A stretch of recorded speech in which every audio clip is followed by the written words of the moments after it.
समस्त को प्रणाम आ जय जगन्नाथ ओडिया ब्लॉगर मेरा तरफ तो आम आज ये तोरी तरकारी करूँ ये आम तोरी कटा हो रही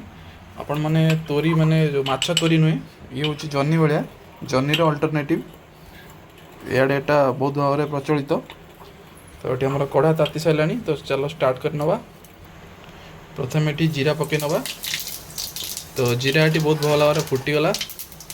तापर आम पियाज काटिकी रखी तो पियाज काटिकी देदेवा और कंचा लंका ता सहित आम काटिकी रखी दुईटी कंचा लंका तोरीर बहुत ही बढ़िया टेस्ट और बहुत सिंपल भाव में बनवा पियाज को टिके समय जारिया छाड़ीदे गोटे रु 2 मिनिट तो पियाज ये हल्का सा गोल्डन कलर हो आसला तो आम जो तोरी काटिकी रखी तो सहित देदेवा तो भलसे गोले नवा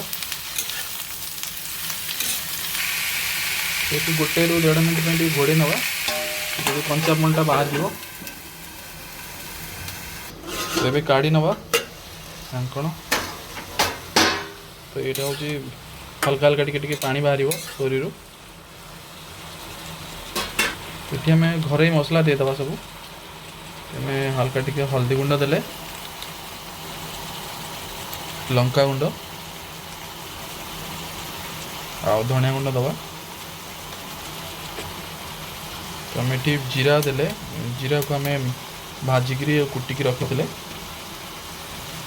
लुण आप सब स्वाद हिसाब से देवे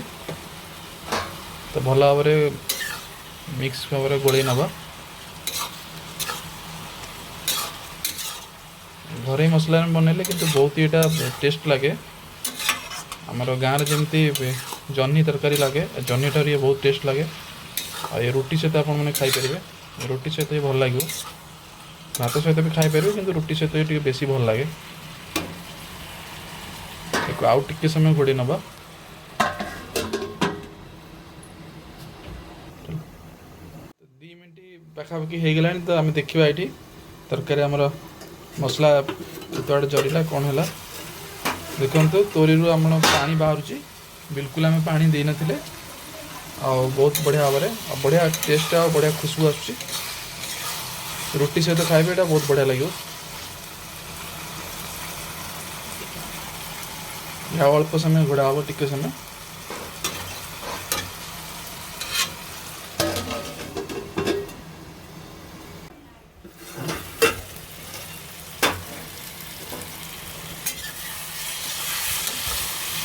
तो हमारे ये रेडी होगला तोरी तरकारी तो बर्तमान आम रुटी बनइबा आउे खाया टेस्ट करिया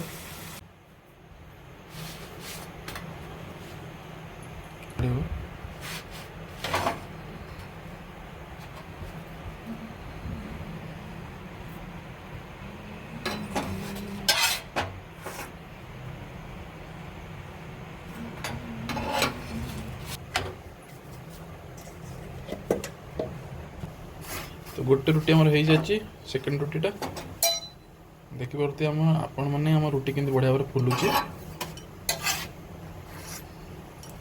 तो रुटी आमर ये हो आसला तो चलो टेस्ट करिया रुटी आमर तरकारी एपर्तन बड़ा सरी तो खाई नवा टेस्ट करिया केमती लगुच तोरी तरकारी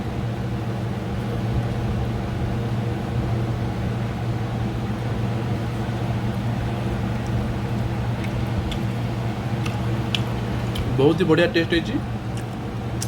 तो आपको जब हम वीडियो भल लगे प्लीज आप चैनल को सब्सक्राइब करूँ वीडियो को लाइक शेयर करूँ जय जगन्नाथ।